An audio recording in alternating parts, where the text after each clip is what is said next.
When you look at the history of the universe, if you look with unbiased eyes, I think that what you will see is that the universe is a novelty-producing and conserving system of some sort.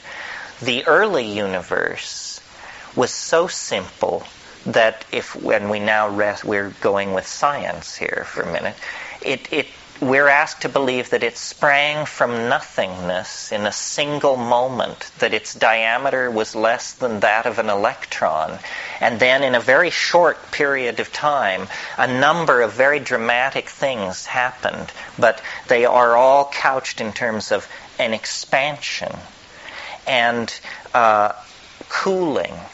From the moment the universe is born, it begins to cool. And as it cools, complexity magically crystallizes out. The original universe, there weren't even atoms because there was such high temperatures that atoms could not stabilize themselves into orbits around atomic nuclei. So there was what's called a plasma, just a soup of naked electrons. And then gradually, as the universe cooled, the simplest of all atomic systems was able to form, the hydrogen atom. And these hydrogen atoms were produced in staggering amounts, and they began to clump together. And this is tricky, but not our problem. This is a problem for science. They don't know why they clumped, because it should have all been smooth, right down to today. But it isn't. So in this clumping process, of course, great temperatures and pressures were created at the centers of these masses of hydrogen, and a novel process, therefore, could spring into existence, the process of fusion. And fusion of hydrogen in early stars cooked out heavier elements, iron, sulfur, and especially carbon. Well, after that, then you get all those molecular or atomic species, and then they can aggregate into molecular species. And then, because of the presence of 4-valent carbon, very complex molecules called polymers, which are chain molecules, can form. Some of them acquire the quality of being able to replicate. Some of them acquire the ability to enclose themselves in a membrane, and so forth and so on. And in short, the march is on toward you and I here this evening. But what's interesting to note is that each successive stage in this process happens more rapidly than the process which preceded it. So that the early universe, 10 billion years goes on, and it's all in about this star formation cookout thing. And then, planetary formation. Then once you get, and then 1 billion years they wait for primitive prokaryotic life. And then, once it happens, the eukaryotes follow fast, and after them, the ciliated protozoas, and, it's just a moment to Madonna. Both of them. Okay, now, what science says about this process is that what we're seeing is an illusion, or that it doesn't matter. They're saying it is not a law of the universe that novelty be conserved, and that each new level of novelty proceed more quickly than the one which was its parent. And so by chopping it off like that, human history is denied any relevance in the natural order. It is not part of the natural order. And even though we think we're a secular society, our assumptions about history are straight out of Genesis. We do not think of history as a branch of biology, and which it obviously is. So what I believe is happening is an accelerating process of novelty conservation that has reached such a point now, at the close of the second millennium, that it is absurd to try to propagate the human future by fantasy centuries into the future. there is no future, because the rate of acceleration is so close to approaching infinity that no possible future can be imagined. Now, people talk about this, but they never draw the implications. You've probably seen some show on television where they say, here's the curve of human energy release, and here's the Stone Age, and here's the 16th century, and here's the 20th century, and it's headed for infinity. Okay, next slide. Here's the curve of human speed. In the 1750, people could go as fast as a horse could gallop. In 1820, the steam engine, and then the 20th, and then it goes to infinity. And they say, okay, here's the human population curve. In the year 1000, there were 400 million people on Earth. In the year 1850, and so forth, and it goes to infinity. So they don't believe it. They don't believe that the rational extrapolation of the trends visibly beheld in the present preclude the possibility of any imaginable future. Or at least I don't believe so. I believe that we're actually in the grip of a process that cannot be halted or accelerated, but which is now in a process of tightening its gyres, as William Butler Yeats said, that what we call the chaos of 20th century history is in fact the speeding up of this temporal process to the point where it is now visible within a single human lifetime. I mean, we're like mayflies or something. We're born one day and we die the next. So only the most incredibly accelerated kinds of change make any impression upon us whatsoever. I mean, mostly we say nothing happens.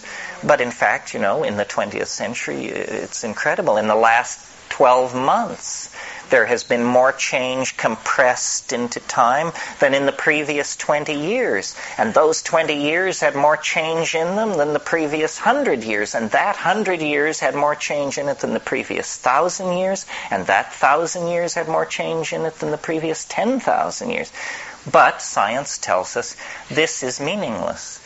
This is not a real, legitimate phenomenon that you're talking about. You're just lining up facts to make it appear as though there is an attractor, to make it appear as though the human historical enterprise is about to run itself into a stone wall or off a cliff or into another dimension. And this is really the question, I think. Because psychedelics are, or were once described as consciousness-expanding drugs. Phenomenological description, consciousness-expanding drugs. Well, if that's true, or if there's even the slimmest possibility that that's true, then we have to avail ourselves of these things, because consciousness is precisely what we are starving for the lack of. And history is no longer rationally apprehendable by the systems which created it. I mean, everybody who's running around gloating over what happened to Marxist-Leninism should understand that Marxist-Leninism is traceable right back to the social contract theory of Rousseau, and that Western liberalism is traceable to the same root. And the crisis of Marxism is they just died first, that's all. But all these ideologies are on the brink of a coronary thrombosis, and we're going to have to catch the falling bodies when it hits. I mean, do you think that mercantile capitalism, which extracts the environmental reserves at an ever-accelerating rate, has any future whatsoever on this planet? I mean, they're just looting the last few $100 billion worth of stuff before they announce that everybody's going to have to go on a diet that will drop your jaw, So we've come to the end of our rope. So then what do we have to do about it? Well, what we have to do is we have to look back in time and find cultural models that served in the past. And, many of you who've been here before have heard me talk about what I call the archaic revival, an effort to jerk 20th century culture 180 degrees and send it right back to the value systems of the high Paleolithic, because that's the last moment that intelligence, language, religion coexisted with nature on this planet in a less than fatal arrangement. From the moment that agriculture was invented, the die was cast. Because first of all, agriculture is a strategy for dumping a huge database, the database of the hunter-gatherer, and replacing it with a database that is important for only 5 or 6 species of plant. You then give up nomadism, which begins to concentrate your impact on the land into one place.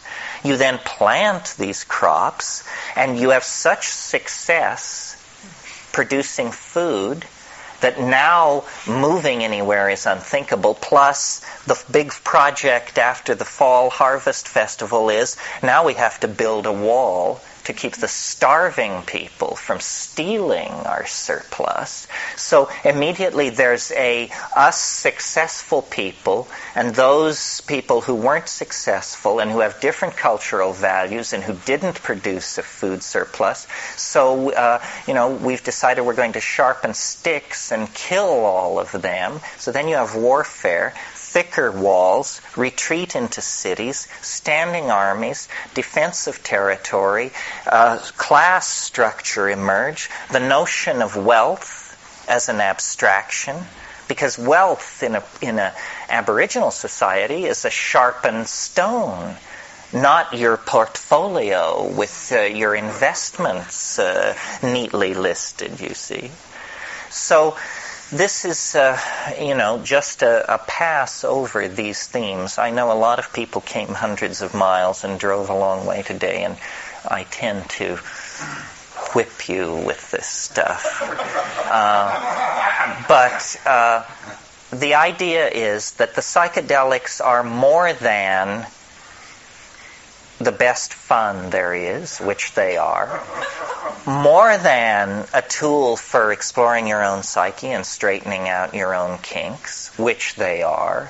They are, in fact, the key to understanding the pathology that culture has become and the way out. I mean, there has to be a way out, and it really is this archaic revival. I mean, and if you're resisting it, think of it this way. If we don't organize the archaic revival, it will be handed to us on a platter in the form of failed agriculture because the ozone hole is screwed up, infrastructures falling apart, financial systems falling apart, the rise of fundamentalist religion.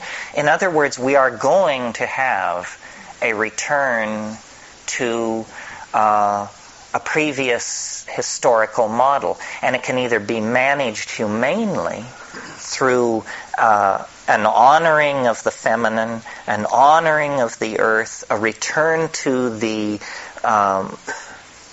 techniques of ecstasy that characterized the high Paleolithic shamanism, or it can be handed to us in the form of shortages, famines, disease, internecine warfare, nuclear proliferation, toxic dumping, so forth and so on. But one way or another, this whole edifice put in place by the Renaissance and jacked up to high speed by the European Enlightenment and delivered into this hellish climax by mathematical analysis and the rise of global technology. And remember, each of us has never seen these changes within a lifetime, and yet within the past 200 years the world has gotten tremendously more pathological, tremendously more ill. The size of cities, the power to extract natural resources, to mine Siberia and the mountains of Chile and the interior of the Amazon and Borneo, and these unimaginable technological infrastructures have been put in place to sustain a dying patient. I mean, that's what we have here. We're on respirators. We're getting intravenous feeding. They are monitoring everything because it's not healthy. It can only be sustained through the most extraordinary and heroic means. We're taking bone marrow from the children of the future in order to keep a corpse alive. And people don't find their voice. They don't seem to know how to call a halt. You know, I mean, I listen to the politicos who aspire to leadership, and, you know, they have the same problem with the vision thing as the maximum leader of the present moment.